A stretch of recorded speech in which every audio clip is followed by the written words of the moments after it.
Experience the magic. Experience the mayhem.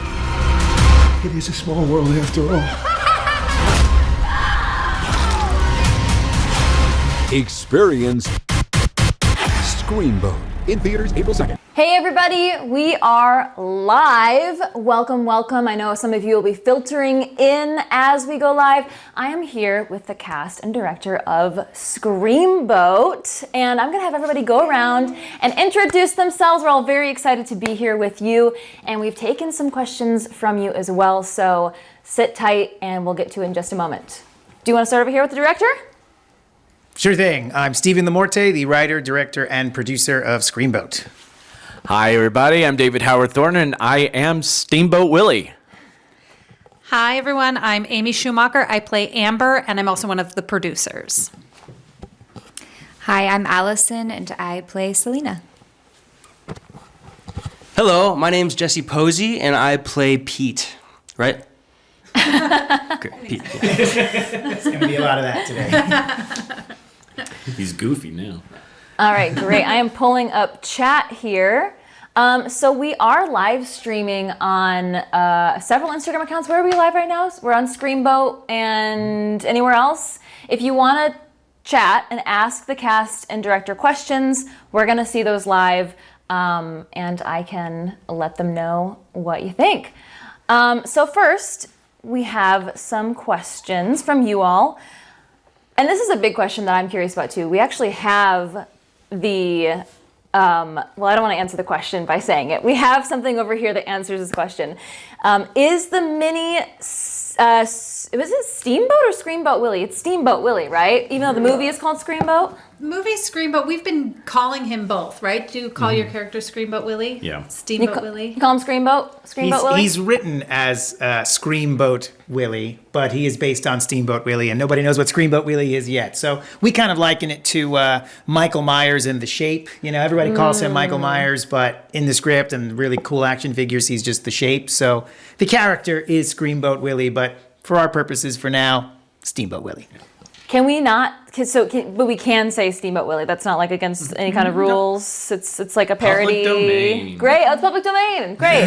So that wasn't the question. Is the mini Steamboat Screamboat Willie an animatronic or a puppet? Oh, okay. It's both, actually. It's both David and a puppet. So it's never an animatronic. So we used a puppet occasionally when the character needed to physically interact or touch or interact with props or something like that we only had in regular size. And then otherwise it's played by David, and Steven brilliantly shrunk him down. Or we shrunk David, I'm not sure. And what was your experience being inside of that insane costume? Humbling. Very warm. It was a very warm costume, but it was a lot of fun. Because I unfortunately didn't get to film with everybody else on set since I'm a lot smaller than everybody else. So they all filmed all of their footage before I got to be with them. And I filmed on a soundstage with a giant LED screen, and I had giant props to work with. So I felt like I was on like the set of like Honey, I Shrunk the Kids or something like that. So it was a lot of fun for me in that regard. That's wild. So the cast, you guys didn't get to interact with him live at all. Was there somebody kind of like making the model move so it could replicate? Yeah, I'll do it. Yes, Christian, the dude who kind of designed the puppet, was on set puppeteering him, and it was really cool to watch. And I didn't really work too much with the puppet. There were a few times I watched you guys do it, and everybody seemed to react really well from him. I think Christian really brought him to life, and it kind of like gave everybody enough motivation to react off of it. I was in the studio with David while he was playing Willie, and it was wonderful. I don't think to him, I think he really felt like he was on the boat with us. He was really playing it like he was really there. And I still think then I didn't work with him, but I watched him, and it was a marvelous performance. I think he was at neck and neck with the puppet. So I know that obviously you're like, this is a puppet, this is not real. How do you, as horror actors, kind of get into that mindset of tricking yourself into being scared? I think for me, and of course everyone's different, but I really try to imagine the circumstances as if I was losing my best friend or something very, very traumatic was happening, to sort of get that response emotionally. And then just, coupling that with like, okay, when people are scared, their breath gets, they get really, their eyes get wider, so having an emotional imagination, sort of this memory or whatever, internally, that's like, okay, I'm putting myself in this position to get this sort of like emotional response that I can that feels very real to me. And then to divorce myself from the reality that it is, a set and nothing's, necessarily real, but then adding in these sort of physiological things to sort of create the illusion or what have you that you are actually in danger. Yeah, so instead of kind of looking at the puppet physically, you were transposing your experience onto it. Exactly, yeah, for sure. And also working with other actors who could buy into that reality with you. Mm-hmm. And, that really made it feel like, oh crap, we are actually running from this incredible danger, and it's it adds to that adrenaline rush. Was there someone else in the cast in particular who, and anybody can answer, where you connected the most in kind of getting there into that kind of scared mindset? Somebody who freaked you out the most?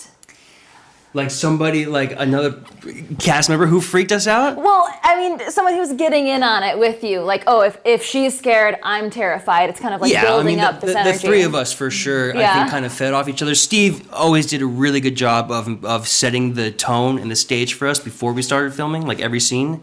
And we were on a real boat. We were on a real boat that was old and creaky and doing this the whole time and was probably a little haunted. It felt like it. So, it's not like we were on a stage or we had to pretend we were in a creepy place. It was actually creepy.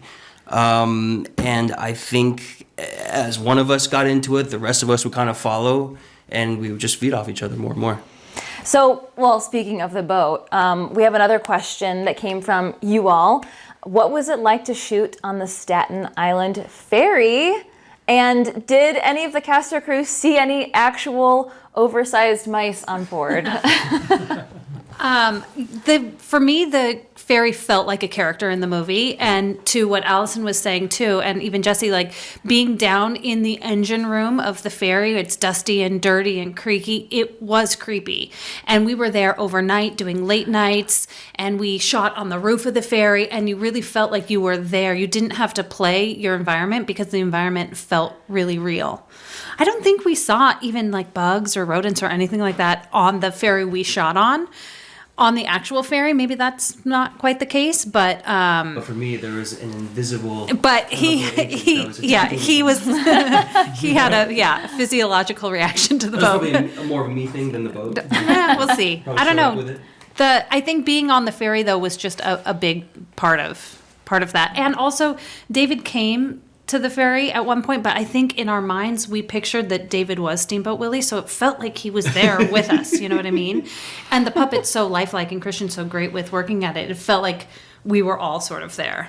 Mm-hmm. Well, and it's also important to note that we didn't just shoot on a docked, decommissioned ferry. We did also shoot on the actual Staten Island ferry. So there are plenty of shots in the movie where we're on a real boat, and the boat is moving, and there are New Yorkers behind us, like, oh, what are they doing at 5 o'clock in the morning with these two on the outer deck, or going with Amy to shoot little plates and things, or there's even one point where we took what is like basically a paddle boat out onto the bay in New York City and drove it as close to an actual ferry as possible, because the only way to get shots of the ferry moving is you have to be in another boat adjacent to the ferry. So at one point there's like this crazy shot where the lights flash, the ferry lights flash at the camera, and it looks like it's like a visual effect or something crazy, but it's actually our tiny little paddle boat like too close to the ferry, and they're flashing the lights at us like, get away from the boat. You guys are going down. So there's the docked boat and moving boats and there's just lots and lots of boats and not a single person went in the water who wasn't supposed to. Was anybody seasick from being on the boat? Lots of people got seasick, actually. Did you guys feel seasick? I didn't even feel it move. So interesting. There were a couple of cast and crew members, really, who were there like all day long. And when the big barges would go by, the boat would just slightly rock a little bit. So 3 or 4 people ended up taking Dramamine multiple times. Ashley, our brilliant makeup artist, she felt ill, and Anila, our script supervisor, they both like felt the boat moving. And you think when a boat that big, you don't really feel it, but it's just enough to be like, oh, I don't really feel stable on my feet. Like on a cruise ship sometimes, even though there's no windows, you feel like, oh. Yeah. We're like lurches. Yeah. Well, I want to quickly address everyone who's live right now. I see you, and I see you in the chat. We do have a lot of questions that folks wrote in that I'm going to be addressing first, but leave your questions in the chat. I'll try to get to them, but I'll also do a shout out to you once we're done with these questions so that we can get those refreshed in the chat so I can answer those later. So my next question is for David. What is his favorite oversized prop / weapon he used? And follow-up question, which was the most difficult to handle? Well, one of them I can't say because that would really ruin a great moment in the movie. But I did get to... Yeah. The scene we cannot speak of. Yes, exactly. The scene that gets us demonetized. You'll know as soon as you see it. You'll see it. But there were some. I got to do a lot of fighting with some instruments that were fun to use. Because they're oversized props, and that way I basically got to have a sword fight in a fun, creative way. So that was a lot of fun for me. Is like my inner child was coming out because something that would be a sword size for a mouse is basically like a little tiny like scalpel in real life. So it's that whole forced perspective like take towards that was a lot of fun to do. So I like that. Do you have weapons training prior to this? Not really. No, I don't have like real formal weapons training. I just did a lot of just messing around with swords and stuff like that as a kid. Because like my best friend growing up used to fence, and so he taught me a few moves way back in the day. So and then I played a lot of fighting games growing up. So I've always loved sword play. I've always wanted to actually be trained in like sword combat or like lightsaber combat or something like that. So. Oh yeah, I'm sure your fans would love to see that too. That would be so much fun. You light it up in chat. Tell him that he needs to take a sword or fighting class of some sort and then show you all. I have been.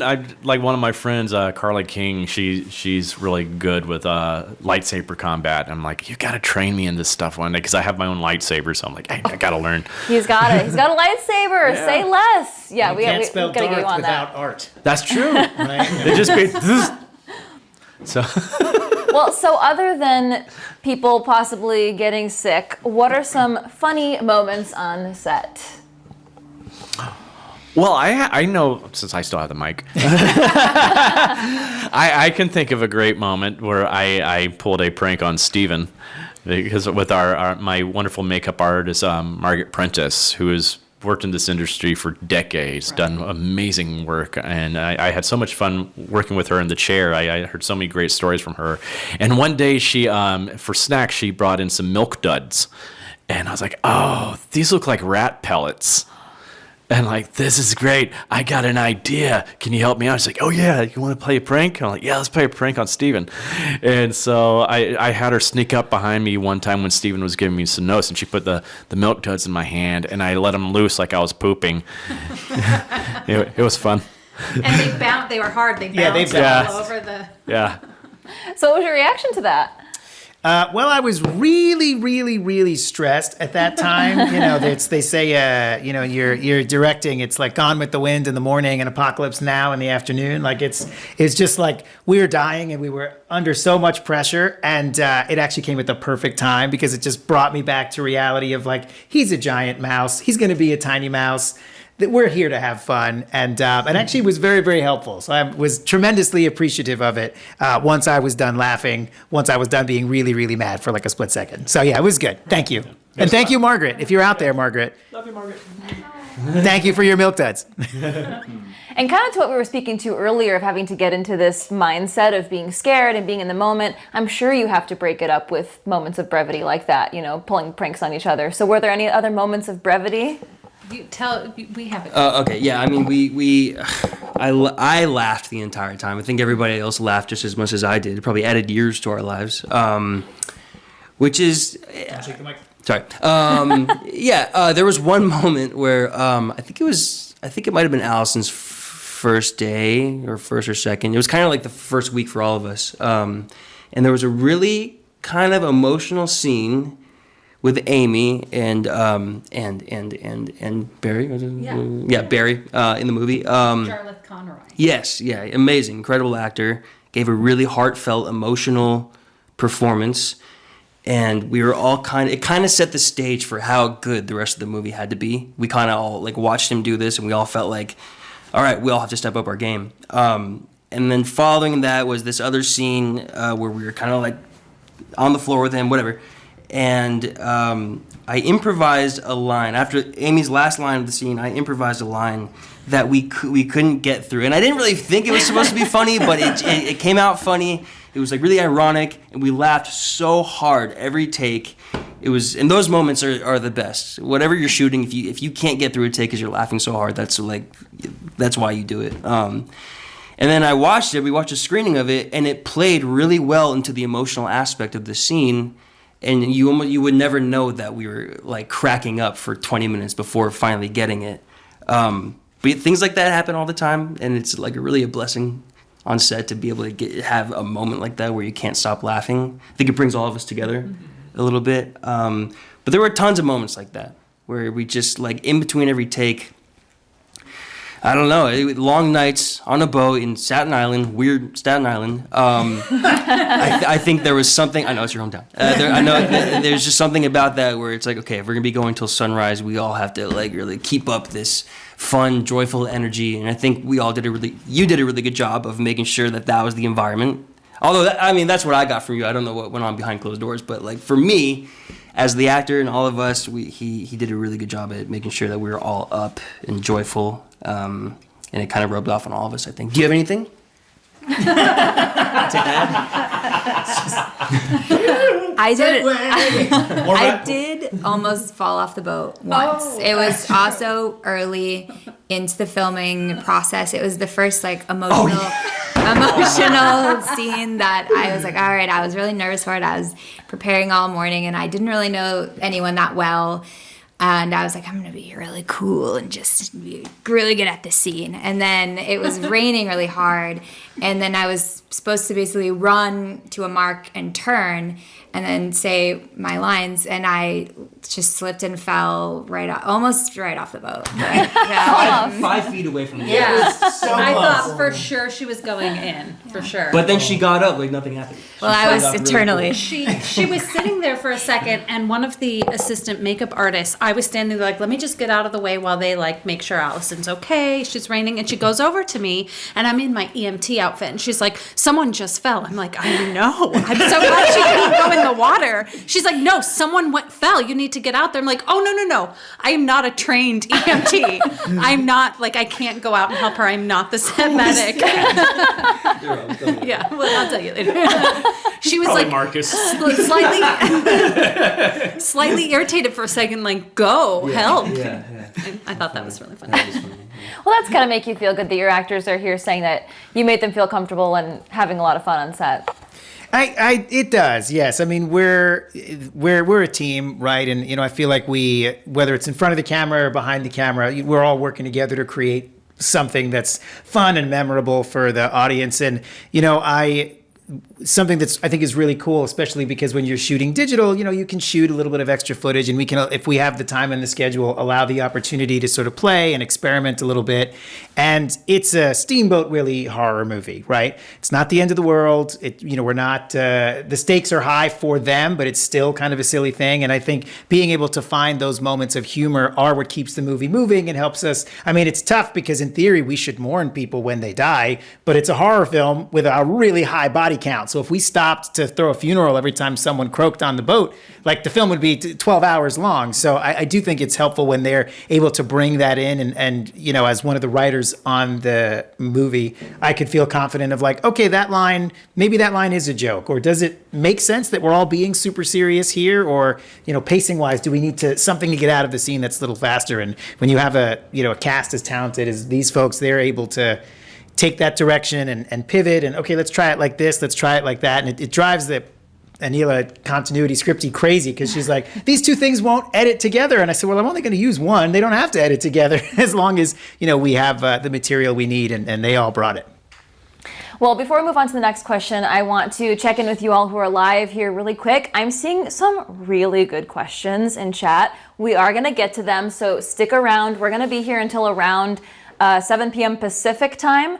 So we still have a lot of time to address all of your questions, and we still have a few more here. But before we move on, can you please let them know when this movie will be out and where they can watch it, just for those who are joining us live now? Yes, of course.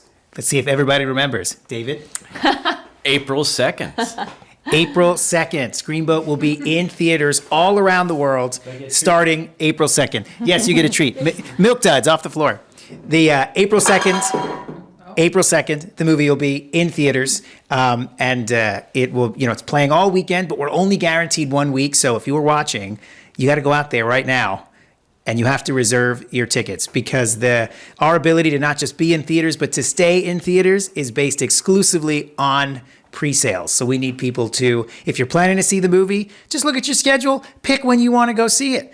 Get a seat, get 2 seats. I think the best way to see the movie is with 2 empty seats next to you and 1 empty seat in front of you. So I say buy 4 seats for you. Bring a friend, bring an enemy, bring a lover. I don't know. Yeah. Don't let them all meet, maybe, but I'm just saying. April 2nd, see the movie. That's a Wednesday. You can be the first to see it. There's a lot of stuff we haven't given away in the trailers and things, stuff that you do not want to have spoiled, especially the ending. So, you want to see it first, April 2nd. Yeah, and just to say a little bit more on that, if you're here, we know you're a fan. We know that you know these folks. So, like Steven said, you're supporting more movies like this if you go get your tickets and show the theaters that you want to see more of these kinds of films. All right, so next question we have here is, what is another Disney ride or character that you would love to turn into a horror film? This sounds like a producer question, but I would also like to hear from anyone else at the table who has any ideas. You guys have some Disney thing you want to? Donald Duck would be pretty cool. I don't know why. It's my first time thinking about that. Yeah, Donald Duck would be. I think anything could be cool. Maybe is Tarzan Disney? Yeah. Okay, Tarzan would be cool. That could make for a very scary You said it quiet like it was. I didn't know if it was Disney or not. Okay. I wasn't really a Disney kid growing up. I watched a lot of Nickelodeon and South Park. One of those houses. Sorry. Yeah, not very good. I don't know. Donald or Daphne Duck would be cool. That's you're not, dude. You're despicable. You got the wrong company. You're digging yourself into. Sorry, dude. I don't know anything. Here you go. I feel like Dumbo could be kind of weird and like a big creature feature. Yeah. I can't remember what Dumbo's about other than an elephant, but that's scary enough for me. That's right. Yeah. Then there's some crows vaguely. I remember. Isn't there already a movie about Dumbo? Yeah. Oh, It's never called mind. Dumbo. With No. Robert Pattinson. Yeah, it's a live action. Yeah. Yeah. Oh, never mind. Michael Keaton. It's sad because I think Dumbo's a sad movie. Well, then scary. A scary version. Yeah. So Great. I don't know what mine is. Here, you guys go first. I don't know. Because we're talking about rides and everything like that. Because of course Haunted Mansion is an obvious one, but that's been done now twice. But I would say Big Thunder Mountain Railroad, you could probably do something fun with that. Or Matterhorn, because I know they got the whole Yeti that's supposed to be in there. Spoilers. Yes.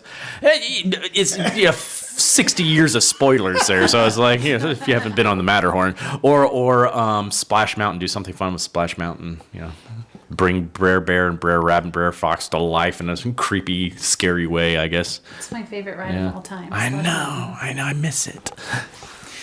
For me, it would definitely be, for any of the OG Disney fans, the Alien Encounter, which was a ride they had when I was a kid growing up, going to Disney World, that had no business being in a Disney park. It's like, literally, what would it be like if you were strapped into a chair and Alien happened in front of you, and it's pitch black, and they're using ticklers on the back of your neck, and you can smell his breath, and they drool on you. They're drooling on you. I mean, like walking across your shoulder. It was just horrifying. Cool. But the problem was, it's a cool ride in concept, but the trick was that all of the exterior made it seem like, oh, it's a teleportation demonstration. So people didn't know that it was called extraterrestrial. So you would get on it, and you're like, oh, a sitting ride with a very low.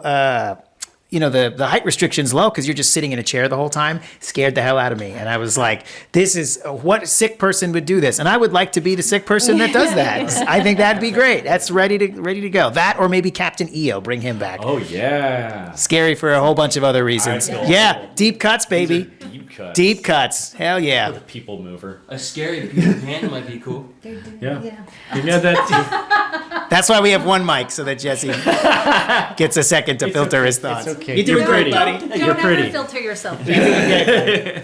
Mackenzie Steel City Banshee in chat said a horror parody comedy of the Aerosmith Rock and Roller Coaster would be badass.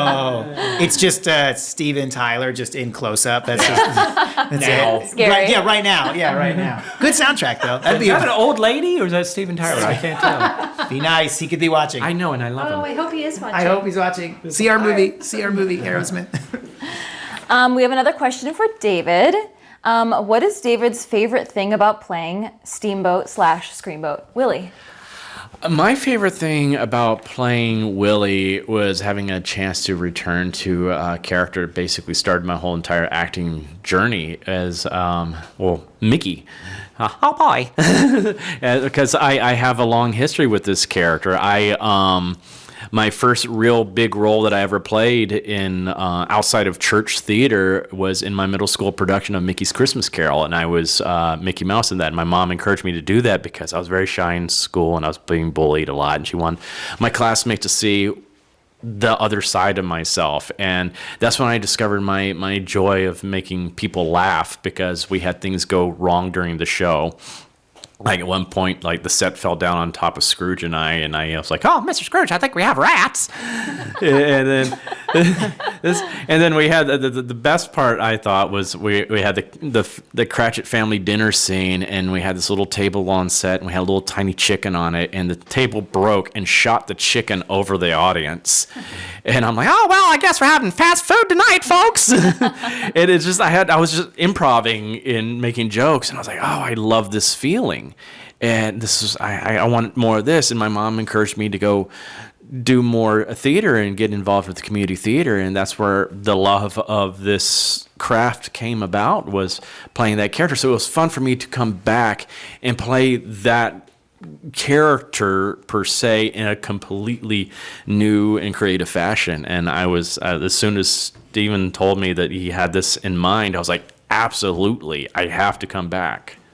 So, Steven, you didn't know any of this before you cast David. No, I definitely didn't. I mean, when we started developing the script, this was, I was like, there's only one guy that we got to have to play Steamboat Willie, and that's David Howard Thornton. And once he started telling me sort of his history and his familiarity, he knows all kinds of Disney things, and knowing the amount of not just love he had for the character, but effort that he wanted to go through, just hearing that, it's one thing for David to come to the boat and act out the scenes and for us to sort of work out what that might look like, but just his sort of like encyclopedic knowledge of Disney and, Steamboat Willie and maybe the other character he's based on. I mean, all of that was just, we're like, oh, this has got to be the guy. And you could just see it when we're on set and seeing him match the mannerisms and the movements. There's some things where I would hold up the animation cells to the monitor to make sure the shots we're doing mimic the things that we're trying to reference. But then there's other stuff where he's doing things and they're like, oh, I'm watching the monitor. I'm like, oh, I know what that's from.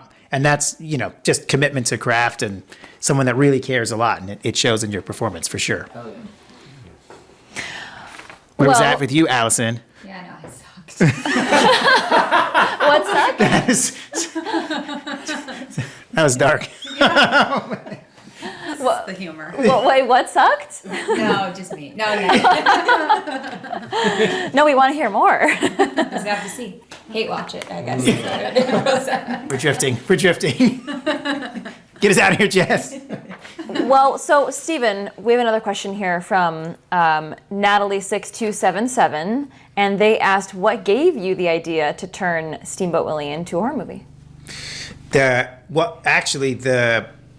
I had always wanted to make a horror film on the Staten Island ferry as a lifelong Staten Islander, repping the Shaolin, Wu-Tang forever. I'd always wanted to make a horror film on the Staten Island ferry because they're taking it back and forth in the morning as a commuter and then at night as a college student. Like it's just a vibe. And when you look at like Murder on the Orient Express, you could stop the train. Just get off the train. Staten Island ferry takes off. It's 22 minutes with psychos, weirdos, and New Yorkers, right? So I always thought, man, there's got to be a horror movie here, and it was Amy's idea to adapt that into a public domain character change because we were looking for a new project, we were looking for a new thing to do, and I just kept hitting the wall trying to fit a square peg into a round hole. And she said, well, take the character that you want to do out of the equation. What's a movie you've always wanted to make? And I said, Staten Island ferry horror movie, and we started pulling on threads and talking it through, and then I realized that Steamboat Willie was going to come into the public domain, and that the Staten Island ferry was powered by steam in the 1800s, and we were like, this is it.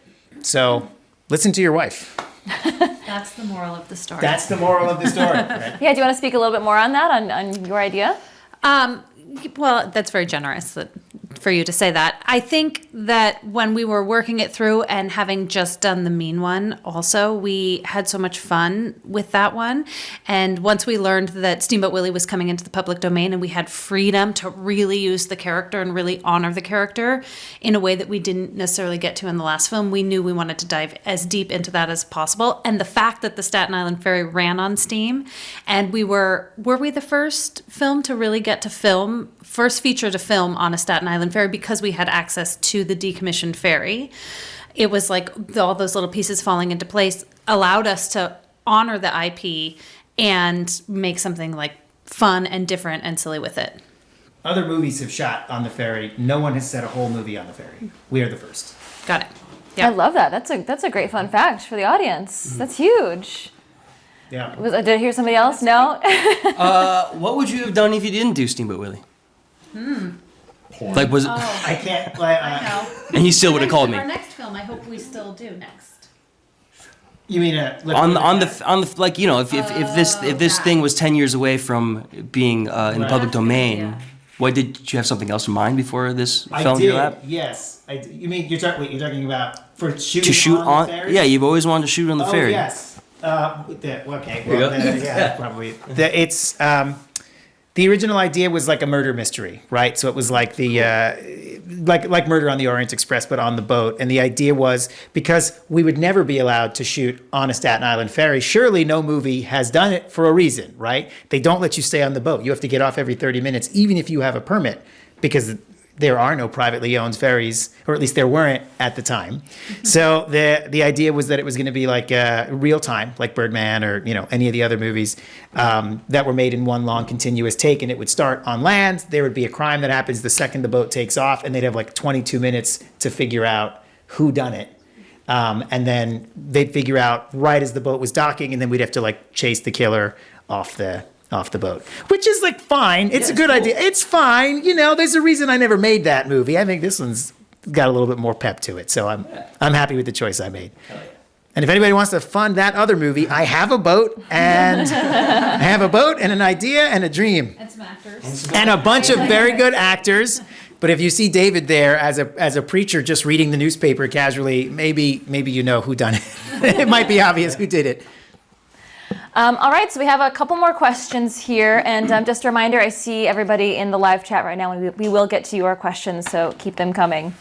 We can take an audience question. Do you wanna do a couple right now? deviate from that. Yeah, I Sure, yeah. We appreciate everybody that wrote in their questions in advance, but we have these wonderful audience members who are participating. Let's throw into the chat. Well, first of all, I'm loving all of the suggestions of the Disney horror movies. I saw Hook in here, Peter Pan. Nice. I had a couple people think it said Teletubbies, which I Not don't quite. think I that's Disney. Just my shit. The baby in the sun screaming.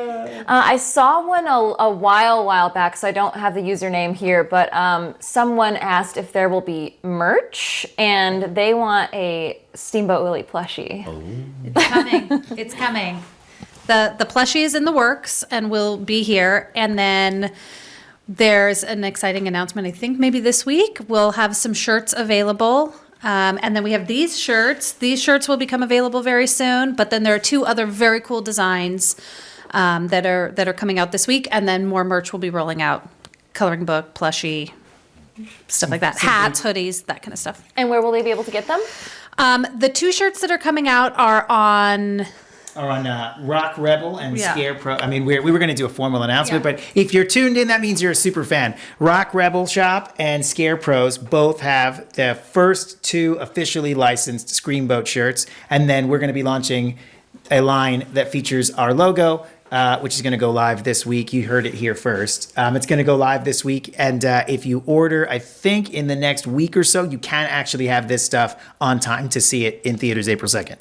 We'll announce the link on our social media. And we're going to drop the link. Yeah, we'll drop the link on social media, but yeah, you'll be able to grab those. There's 3 really awesome designs that I think people are going to really dig, and yeah, you can wear it to whatever showing or multiple showings if you're going to see the movie multiple times, as I imagine you will. It's like a telethon over here. We're like, please save the children, our children, us. We're the children. Come see this movie. We're going to Jerry Lewis's corpse. And the 3-foot-tall actual size of the puppet plushie will be coming. It's just very detailed. Oh my goodness. Yes, that's the hope. It'll be like life size, ironically, because they make one they make an Art the Clown that's the size, and we put it up next to our actual puppet, and we're like, that's life size. Like that's literally the size that Willie is, and so we may have that in the works. So more on that coming soon, and who knows, maybe Halloween of this year, if anybody was interested in maybe dressing up as Steamboat Willie. We've seen some awesome cosplay, but there's Or as a deckhand. or as they it could be a trio. they could be a trio. That's and right. with the Steamboat Willie and then our 3. Your costume is cool. Hell yeah. I was gonna say a spoiler and then I had to filter myself. Right. Sorry. Right. Sorry. Well, we did have some folks in chat saying that they thought it would be a really good Halloween costume idea. So they're on the same page, and there's a lot of plushie hype here too. Everyone's very excited. We love it. I mean, that was like the hardest part. David walks out onto set, and he came in the first time I saw him in the suit. We did some tests, of course, and we had him in, and there's some really funny photos of him next to the puppet, like, and us trying to get the proportions right and everything. But the first time he walked onto set, and he comes clomping in with his giant. He's got a lot of experience with big shoes, but he comes clomping in with his giant feet and his claws and his face and his hat, and he's like, "What do you want me to do, Steve?" And I'm like, "Give me a big hug." He's like a big fluffy goofball. Like, it's just, he's so cute. I understand why people want the plushie. I want the plushie. Amy, when can we get the plushie going? Please give the people what they want. Yes, if you're not already following the account, then follow the account here so that you see when they update their feed with the link of where you can get everything. We do have a comment from Sean Zarnecki. They said, wait, who has the original puppet, and what was everyone's reaction when they first saw it? Seems like a you guys question. Yeah, because I saw all the iterations. Go ahead. Do you want to go first? Okay. When did I see it? When I was living out there in Staten Island while we were filming. I was roomed up with Cody and Christian, who both designed the mouse and did a lot of the other things, like all the other blood gags and the other extremities that were on set.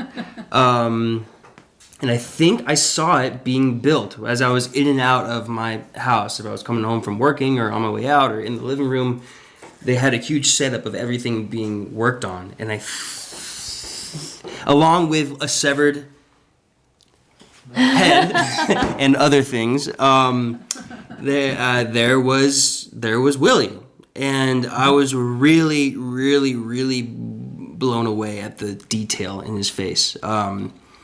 And everything. And then I think later on I saw him on set in a shot that they had just done, and it was really, really impressive. And these guys are like, I know that this is an independent film, but they are big leagues. Like, they do some really impressive stuff. Like, they've been doing it for a long time. They're geniuses is what they do. And it really shows in the detail and the character of the mouse and the way it moves, and it's really impressive. It is scary, but also I thought he was kind of cute. Yeah. I thought he was adorable. Like, I always wanted to go give him a little hug. I didn't get to, but maybe I will. You go ahead. Yeah, when I read the script when I auditioned for it, and I read the sides for the audition, I thought, so part of it my character talks about the size. She alludes to the size of the mouse, and I was like, I thought it was going to be a man in a costume, and I was like, oh, I thought maybe David was going to do this, and he's kind of tall. So that didn't really add up. So when I realized it was a puppet, I was very relieved. I was like, God, thank God, this is way cooler than a man in a costume, I think. And when I saw it, I mean, it's stunning. Just to echo what Jesse is saying, it's really, really a beautiful piece of art. I think that was the first thing that struck me, is how just how impressive, attention to detail. It's just something you've seen. You could, like, it reminds me of like those old like 80s films, back in the day when they had these just great puppets and all this, very, I keep using tactile as a way to describe it, because I think when you see the film, it's like, there's definitely a difference between computer animation and puppetry, and it's worth it. It's always worth it. It's worth the artistry. It's worth the time to do it. And yeah, that was my reaction to it when I first saw it. I have a fun fact. So the Quantum Creation, the guys who built the puppet, they built it based on a head mold of David. The head mold was your Terrifier mold that you did, because he sat and had, the mold of his head done. So they built the David size version, and then the puppet size version is a literally shrunken down version of it. So the puppet's face looks like David, because it's all built to his actual head, which I think is just really cool, because you can see it in his eyes. You can see that it is actually David in the puppet too. Mm-hmm. Yeah, they actually hid the puppet a lot from me until I was actually out here in LA to go film. So like when I came to visit them on set, they made sure to hide the puppet from me. So because he wanted to get a real reaction of me when I saw him for my first time. And it was fun for me because like during the whole process, they had been showing me different versions of what he might look like. So by this time, I didn't know what he was truly going to look like. So it wasn't until I came here to the shop to put on the costume for the first day that I finally saw him. Like, oh my gosh, he is so cool looking. Because like, there's so many different ways that we could have gone with this creature. I mean, we could have made him look more cartoonish, or we could have made him even look more monstrous. But there's a nice hybridization of the two, and I thought that really worked really well, because he does have that monstrous look, but he also has that cartoonish look. He's got the big cartoonish hands and feet and the belly. So it works so well. So it was a nice hybridization of the two, and I was very excited about it. Any reactions from when you first saw it? Oh goodness, it really was like a dream come true when I saw it. I mean, when I started on the flick, I mean, we very, very first started on the script, we knew he was going to be a creature, right? We had talked, we knew he was going to be a monster, and pretty right early out of the gate, we said, and he's got to be small. And everyone said, please don't do that. And I said, no, I refuse. He's got to be tiny. And how we're going to do it, there's a bunch of tricks, old school, new school, whatever, but we have to start working on what this thing is going to look like. And we have an amazing concept designer, Christian Cordella, shout out to Christian if you're watching, who didn't just say, let me draw a Steamboat Willie, but give him fur. He really looked into all of the things that I wanted to see go into it from a material standpoint. What is the character's backstory? And we sort of worked backwards from there to work with the amazing team at Quantum Creation Effects. The workshop that we're at right now, they made this dinosaur. So we're here, and we're surrounded. You wish you could see it. We're surrounded by all the amazing like suits of armor and creatures and things that they've designed in the past. And so we knew it was going to be cool, right? And we knew it was going to be like the images that I had seen, and that they showed me the fur. Which fur do you like? And they showed me the feet, and should they be clean? Should they be stitched? Should they be dirty? Should they be aged? How dark are the claws? And we just worked slowly towards it. And then there was a point where we stopped working on it completely, and it was time to shoot. And then they unveiled the puppet, and it was like mind blown.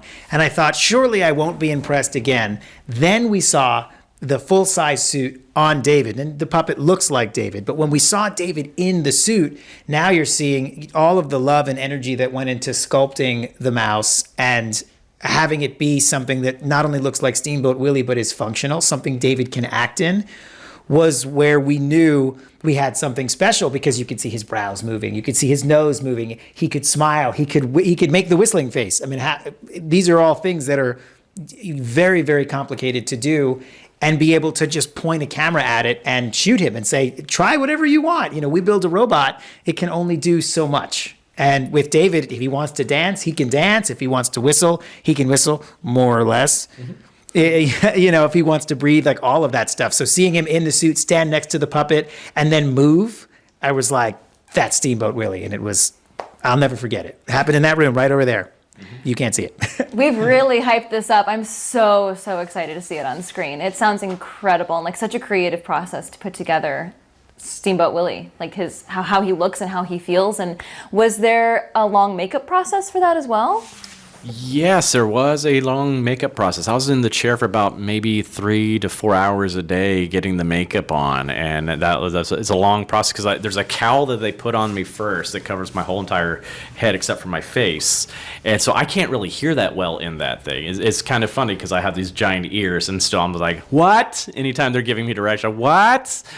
And then they had to glue the prosthetic over my face, and especially because it's not like in other roles where they just glue it on my face. They had to also match it into the fur so it looks like one whole organic piece instead of like something just a mask glued to a face, and it looks amazing. And then there's an effect that Margaret did later on in the process, that happens later on in the movie, where she had to change the look of the face at one point, and she did this in like 30 minutes. It was so fast. I was stunned, and it looked so well, and that just shows what a pro she is at this. And it was something they just basically threw. I was like, okay, we need to have him look this way and go, and she's like, okay, boom, and come back. I'm like, this is amazing. It was absolutely an amazing process. And that was a question from somebody in chat. I don't have your username, but I did see it. And if there's any more questions, just resend them through the chat so I can get a refresh on the feed and get those questions through. I do see Brett McLaughlin asks, is there going to be a way to watch an archive of this stream? I missed the first 40 minutes. So good time to shout it out. Movie premieres April 2nd, and a little more housekeeping where you can find this entire stream. Yes, the stream's going to live, will live on social media, unless we say something really salacious, then, it'll live on TMZ. But yeah, the stream will live. It started at 7:10, so we got some good stuff at the beginning. And of course, see the movie April 2nd. Yeah. I will definitely be posting it on our social media. Okay, great. Yeah, so you'll be able to watch the entire thing. Okay, let me see if there's any new questions here. Tickets are available for pre-sale now. Thank you for the reminder, Ashley. Thank you, Ashley. Yay, Ashley. How do these people know if it's going to be in their theater? What do they do? Oh, very good question. Great question. I had that question, and you answered it for me. So please, maybe someone else has that same question. Yep, I can answer.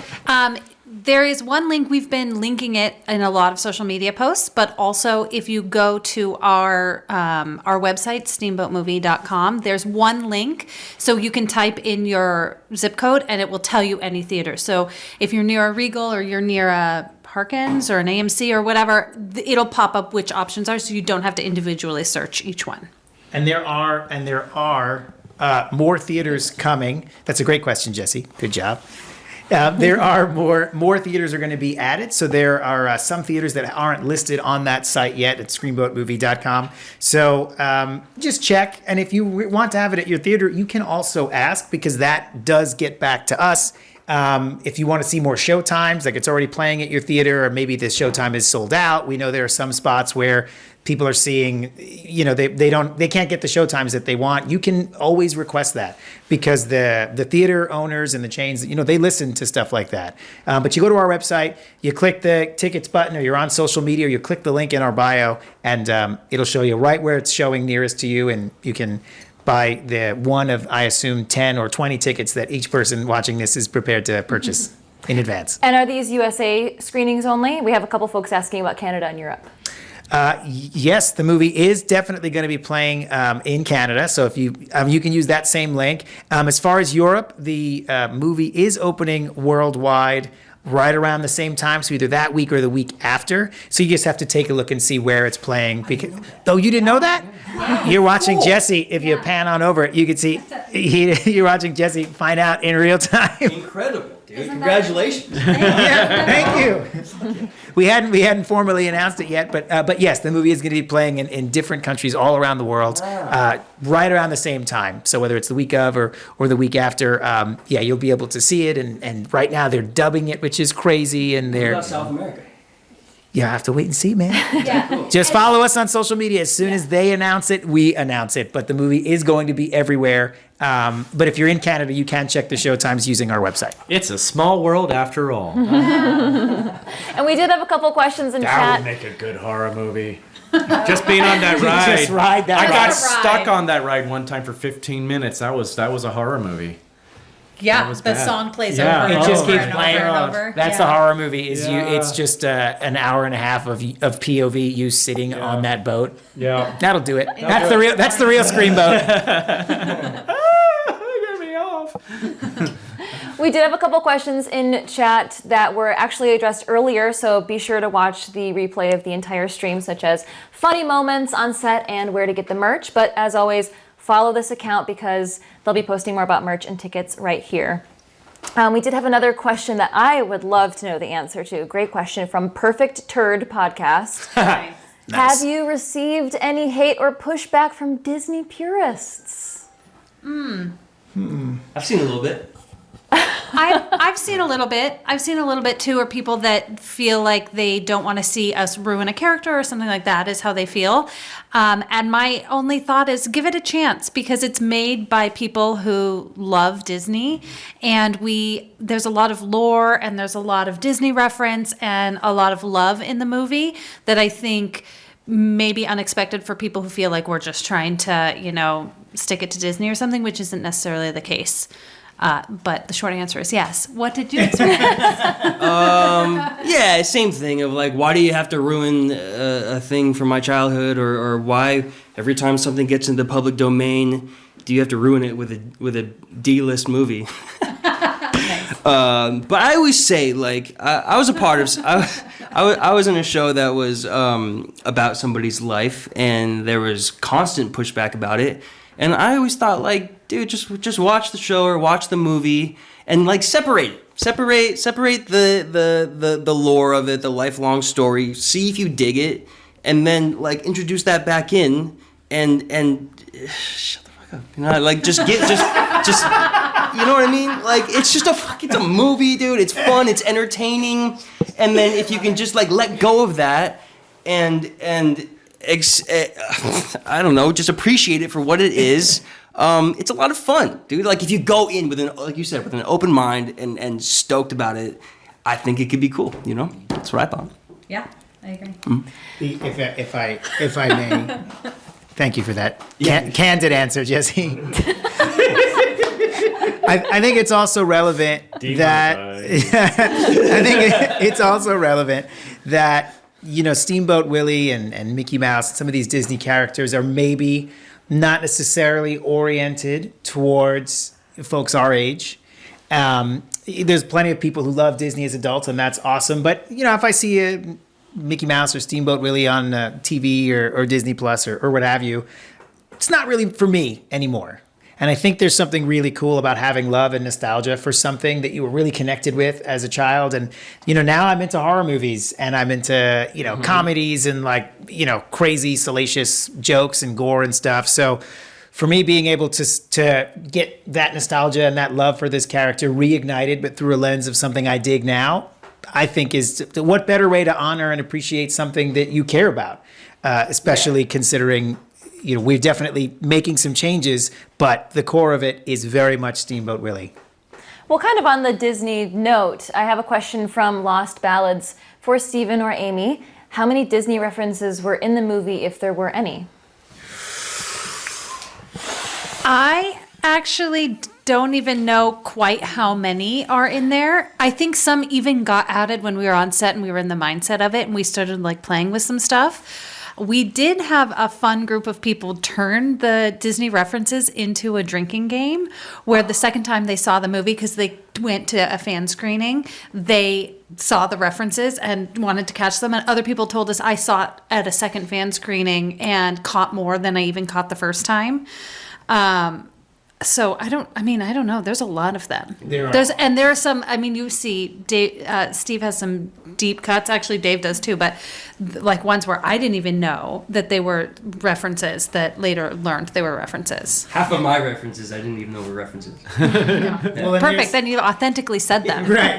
Well, and it's not even just like their references to characters. There's references to lines. There's quotes. There's stuff in the set dressing. There's even hidden Willies all over the movie. So, there's some spots where I would be filming and we're like, hold on, zoom in on that frame. Did you put like a 3-eared circle? And makeup's like, hey, we did that for you, Steve. I'm like, yes, awesome. So I can assure you there are at least 33. Hidden Willies. Nice. I'm going to ask one more question here. That's all we have time for, but there are so many amazing questions in this chat. I really wish I could get to all of these. Comment on their posts because they're active on social media.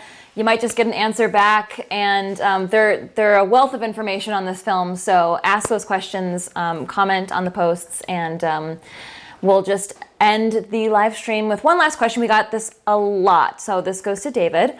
How was playing Steamboat Willie different from your previous roles? Well, this time I could make some sounds, so that was fun. But also, this was a lot different because, as you might have heard earlier, I wasn't on set with my fellow actors really that much, unless they came in to do some forced perspective work or just to visit set. And so that was different, not actually having actors to work off of face to face. I had a lot of digital projection work that I got to work, so I could see what was actually happening in the scene and play off of that, but I didn't actually have people to actually play off of in real life, which was definitely a change for me. But I still found it to be a fun challenge, though, so I really enjoyed that aspect of it. I have a question for you, You can dude. say Art the Clown, that's fine. Art the Clown, dude. You said that Mickey Mouse was like the first thing you've ever done, and you're here showing us the voice that you used and all the words you said. Did you have a hard time with this not saying the things you wanted to say and only being able to whistle? This is where Steven wanted to kill me a lot on set because I was always, oh boy, all that kind of stuff all the time. Because I love Mickey and I love Disney. I'm a huge Disney fan. A lot of the voices I do are Disney voices, and so that was definitely a challenge. And actually, when I came to set, I didn't even. I just thought I was going to be whistling all the time. So I did not prepare a voice to do for the character or anything like that. And sounds would just organically come out of me, these little... And I'm like, is this okay? And he's like, yeah, like, go ahead. Because they had me mic'd up. So I was like, well, I might as well make some sounds then. And we just did more and more of that because we were like, well, if it doesn't work, we can always just edit it out in post or something like that. So that was something I just added more little all that kind of stuff in there. I went along and Steven would ring me in a lot of times like, you can't talk yet. I'm like, oh. He also did all of the whistling. We did one big long whistling session. There's a lot of whistling in the movie. He did all of it. A lot of public domain whistling. A lot of that. So that was fun. That was a challenge in itself because it's hard to whistle with emotion. You do it beautifully. Well, thank you. I told him, I said, David, you better get used to people asking you to whistle that damn song because it's going to come up. But something that I think is so funny about the whistling is when we are in the moment, or when we're at a table read or we're trying to do a rehearsal and everybody's laughing because it's funny, it is impossible to laugh with a smile on your face. Like, you just can't do it. So we get to the scene and we're at the table read and we're like, and then Steamboat Willie walks up and then he whistles, and then we're waiting for David. And Yeah, I'm laughing. and we're like, David, the whistling's like a big part of the character. And he's like, I know. I swear I'll do it on the day. And we're like, okay. I can do it. It's just, I can't be like, Well, David, you've got a ton of love in the chat. Every time you do your voices or any of your quotes here in this live stream, everyone's just lighting it up in chat, fire emojis, saying, David, you're amazing. So Thanks. Keep it up. All right, so we have to end the live stream. Thank you everybody so much for being here. And we do want to make sure that you know when the movie comes out, where you can see it, and anything else that our director would like to tell you. And our producer, Amy, as well. Well, first of all, thank you to Jess, our awesome host. She did such a great job. Such a great job. Resisted the urge to see the movie before so that she could be a voice for you, and has been monitoring the chat and helped us even get the stream set up. So we're appreciative for you. Thank you so much. She'll be tagged in the video, so make sure you give her a follow and check her out. The things that she posts. And I said it, and then it's okay. Sorry. We'll cut that out. It's live. It's live. It's great. We're having fun. We're having fun. And then, what else do we want to tell people? Get David tickets. or Amy? Something Yeah, you wanna go ahead? April 2nd. April 2nd. Pre-sale tickets mean the world to us. It really makes a difference for independent films. So head to the link in our bio, and you can find the theater near you. And bring your friends. Tell your friends. Spread the word. April 2nd, 2025. Noted. Yeah. Nobody mentioned that, so. Yeah. Thank you. Thank you. Good point. Good point. Good point. And the big thing we're going for, that I'll just throw out one maybe final thought, is that people have a lot of fun seeing the movie together, like on the big screen. We busted our butts shooting it on really great cameras and making an amazing sound mix and a fantastic score. We have a live orchestra. The 30 pieces of strings playing are just this crazy Disney-inspired horror score. So you really want to see it big and you want to see it loud.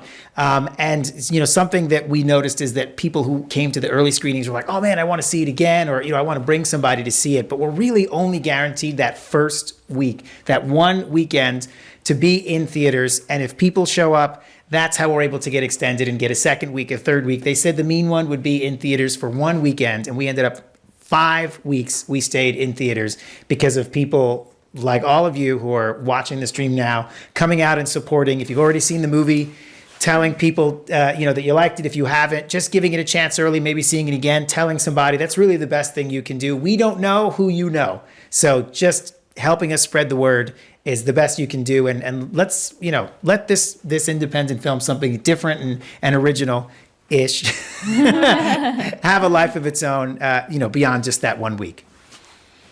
All right, well, once again, thank you everybody for being here for the live stream. It means the world to everyone that you're here and supporting the film.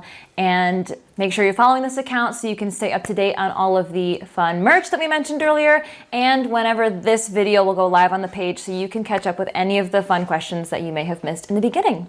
And we'll see you at the premiere. Yeah. Bye. Audiences are wild about Screamboat. So fun, so rad. You're a true fan of horror or a true fan of Disney? Great kills, lots of great humor. It's an immensely fun movie. Go see Screamboat the second you can. Screamboat. In theaters April 2nd. Get tickets today.